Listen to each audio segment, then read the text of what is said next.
A line perpendicular to line segment joining two points. एक line जब समझ में हमें अगर ना आए तो ये रफ फिगर्स काम आ जाती है। एक लाइन दो लाइंस को ज्वाइन करने वाले लाइन सेगमेंट पर परपेंडिकुलर है। ये दो पॉइंट्स को, ये एक पॉइंट हो गया point A 10, B 23।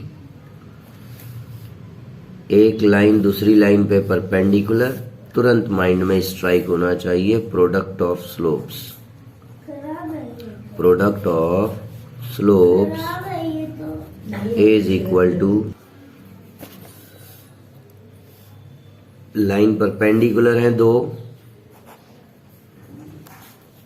Lines are perpendicular, तो product of slope is equal to -1। Slope of A B क्या बना,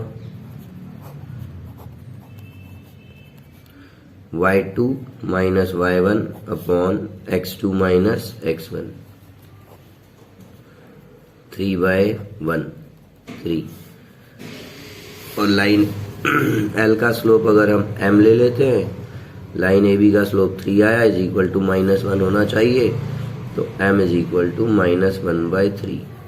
मीन्स हमने स्लोप तो निकाल लिया लाइन एल का, अब किसकी जरूरत है, एक पॉइंट और चाहिए लाइन पे इक्वेशन बनाने के लिए।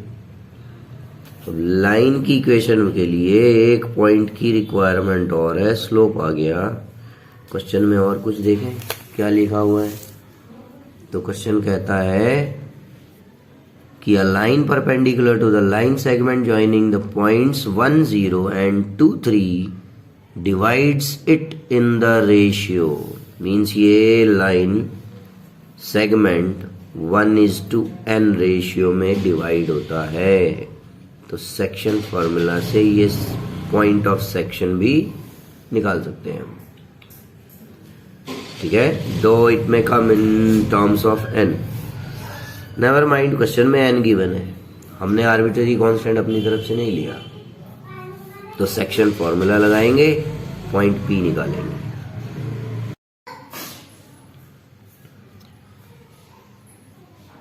तो परपेंडिकुलर है लाइन L A B पर, स्लोप आ गया कि टू लाइंस के स्लोप्स का प्रोडक्ट -1 होता है अगर लाइंस परपेंडिकुलर हैं तो। इसके बाद आपने सेक्शन फॉर्मूला लगाया क्योंकि लाइन L A B को 1:n में डिवाइड करती है। सेक्शन फॉर्मूला से ये पॉइंट P आ गया।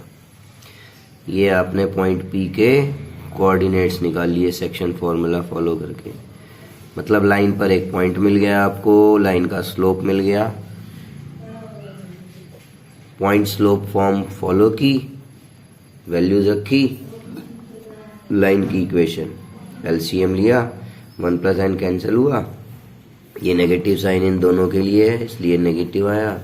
अब क्रॉस मल्टीप्लीकेशन करेंगे, 1 + n × y × 3 - 9 is equal to -1 + n × x + 2 + n। Transfer कर लिया जाएगा, 1 + n x + 3 1 + n y -9 - 2 -11 - n is equal to 0। Question number 12 कहता है find the equation of a line that cuts off OFF, काट के अलग कर दिया, equal intercepts on the coordinate axis and passes through the point. X axis Y axis बना लिए और लाइन ड्रॉ कर ली। से line is L, X axis पर और वाई एक्सिस पर इक्वल इंटरसेप्ट बनाती है लाइन। ये तो इंटरसेप्ट्स इक्वल है लाइन के। इंटरसेप्ट्स हमने पढ़े दोनों एक्सिस पे, एक A और एक B। Intercepts of line L on x-axis and y-axis are equal. Intercept अगर इक्वल है तो हम ये ए और बी इक्वल ले लेंगे, और इंटरसेप्ट फॉर्म हमें ध्यान आती है लाइन की कि x upon A plus Y upon B is equal to 1 होता है। अब इंटरसेप्ट अगर इक्वल हैं तो हम b की जगह a या a की जगह b पुट कर सकते हैं। अब ये एक ही आर्बिट्ररी कांस्टेंट की टर्म में इक्वेशन बन गई। अब रिक्वायरमेंट अगर लाइन की इक्वेशन बनाने को कहता है तो a की वैल्यू मालूम होनी चाहिए। क्वेश्चन में और चीज पढ़ के देखी जाए। Find the equation of line that cuts of equal intercepts on coordinate axis and passes through the point. Line point 2 3 से पास हो रही है। लाइन इस पॉइंट से पास हो रही है 2 3 से। हमने शुरू में कई क्वेश्चनों में ये डिस्कस कर लिया कि ये जो x और y होते हैं किसी भी इक्वेशन में, उस कर्व पे किसी भी पॉइंट को रिप्रेजेंट करते हैं। तो x की जगह पर हम रख देंगे 2y की जगह पर 3, क्योंकि 2 और 3 भी x y की जगह रखे जा सकते हैं। फिर तो x की जगह 2 रखा, y की जगह 3, a की वैल्यू आ गई। ये a की वैल्यू वापस यहीं पुट कर देंगे इस इक्वेशन में, तो इक्वेशन बन जाएगी लाइन की। a की वैल्यू आ गई, a की वैल्यू रख दी, इक्वेशन बन गई। Number 13, find the equation of line passing through the point 2 2। एक लाइन पॉइंट 2 2 से पास होती है और cutting off intercepts on axis whose sum is 9। मतलब इसमें जो इंटरसेप्ट है A and B X axis और वाई एक्सिस पर, इनका sum a plus B is equal to 9 है।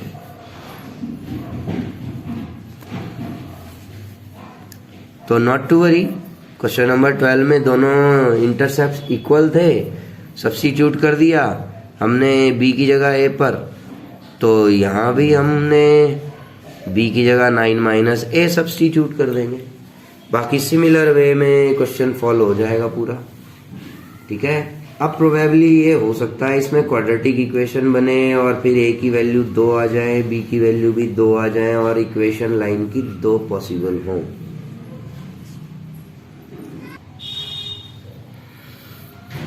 a आया, b लिया हमने 9 माइनस a, सब्स्टिट्यूट कर दिया, सिंप्लीफाई किया, क्वाड्रेटिक इक्वेशन बनेगी। 18 is equal to 9a minus a square, transfer किया हमने a square minus 9a plus 18 is equal to 0। a square minus 9a plus 18 is equal to 0, factorise कर लिया, a की value आ गई। अब b की वैल्यू आ जाएंगी। हाँ, a की वैल्यू 6 थी तो b की वैल्यू 3 आ गई। b की वैल्यू 6 थी, a की वैल्यू 3 हो गई। अब equation x upon 6 plus y upon 3 is equal to 1, either और x upon 3 plus y upon 6 is equal to 1।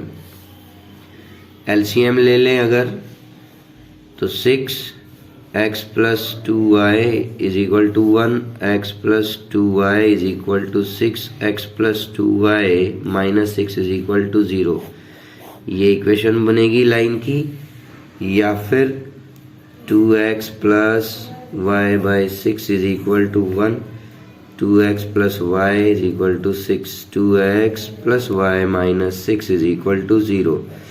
ये दो लाइन ऐसी होंगी जिनके एक्स एक्सिस वाई एक्सिस से इंटरसेप्ट्स का सम 9 होगा और 2 2 से पास होगी। Question number 14, find equation of the line through point 0 2 making an angle 2 pi by 3 with positive x axis. Full stop लग गया। इतने पार्ट से ये समझ में आता है कि लाइन एक पॉइंट से पास हो रही है, पॉइंट ऑन लाइन 0 2, और एंगल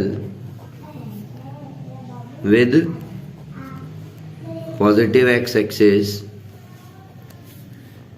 इज 2π/3। तो ये तो स्ट्रेट फॉरवर्ड हो गया, सीधा स्लोप निकल आएगा लाइन का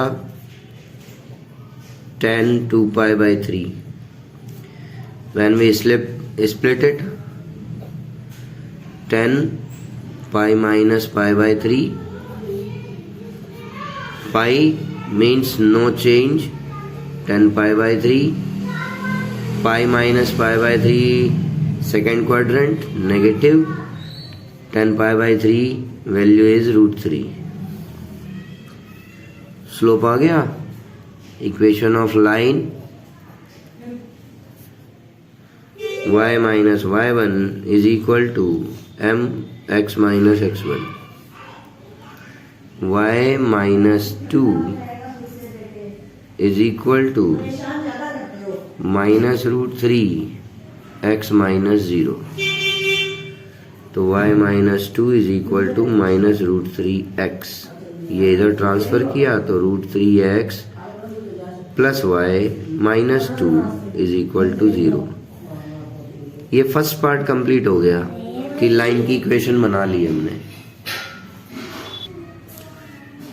also find the equation of line parallel to it and crossing the y axis at a distance of 2 units below the origin। Also find equation of line parallel to it. अब another line, एक line है दूसरी parallel to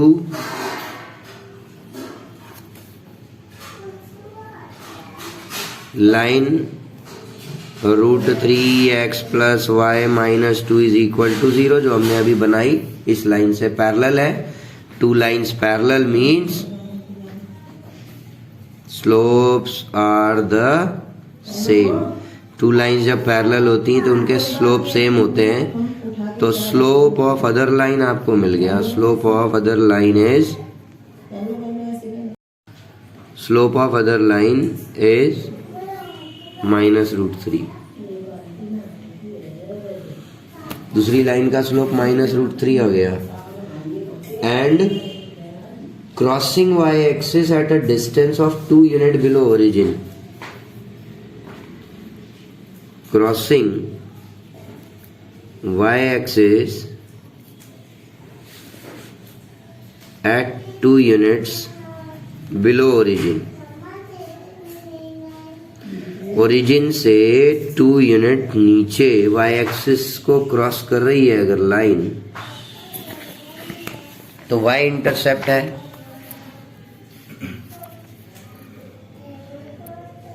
y intercept मिल गया हमें -2।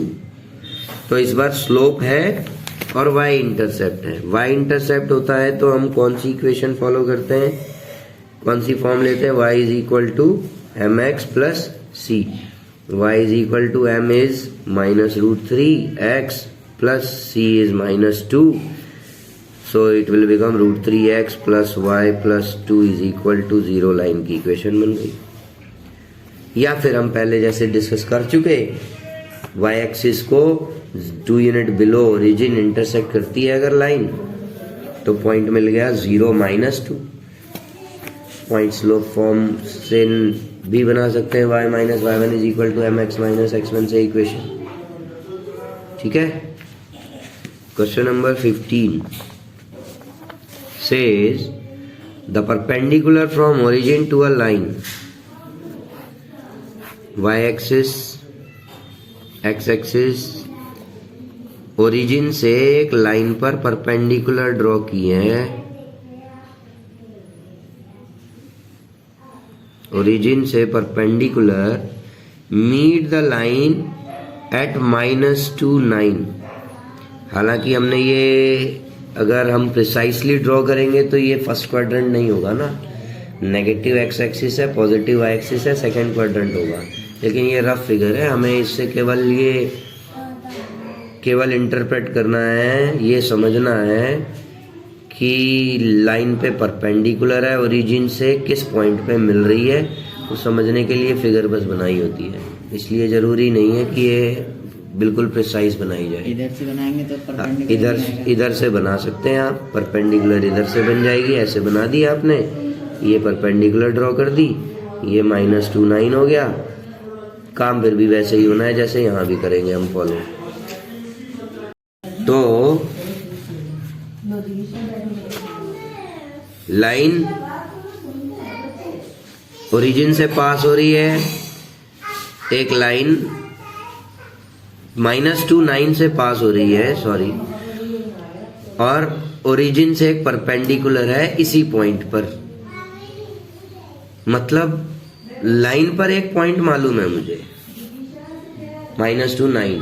अब line की equation बनाने के लिए स्लोप और चाहिए लाइन का। स्लोप कैसे निकले, एंगल नहीं मालूम, चाहे वो इधर से ड्रॉ की हुई होती है आपने, है कि नहीं। एंगल नहीं मालूम, ना सीधा स्लोप मालूम है, ना लाइन पे दूसरा पॉइंट मालूम है। तो ये जो ओरिजिन से परपेंडिकुलर है ये काम आएगी शायद। अब ओरिजिन से परपेंडिकुलर है, ओरिजिन मिल गया 0 0 और फूट ऑफ परपेंडिकुलर -2 9 है, मींस इस परपेंडिकुलर पर 2 पॉइंट गिवन है। इन दोनों पॉइंट से इस परपेंडिकुलर का स्लोप आ जाएगा। इस परपेंडिकुलर का स्लोप आ गया तो 2 लाइंस परपेंडिकुलर होती हैं तो स्लोप्स का प्रोडक्ट -1 होता है। तो लाइन हमारी रिक्वायर्ड लाइन का भी स्लोप आ जाएगा। अब रिक्वायर्ड लाइन का स्लोप आ गया, पॉइंट है, इक्वेशन बन जाएगी।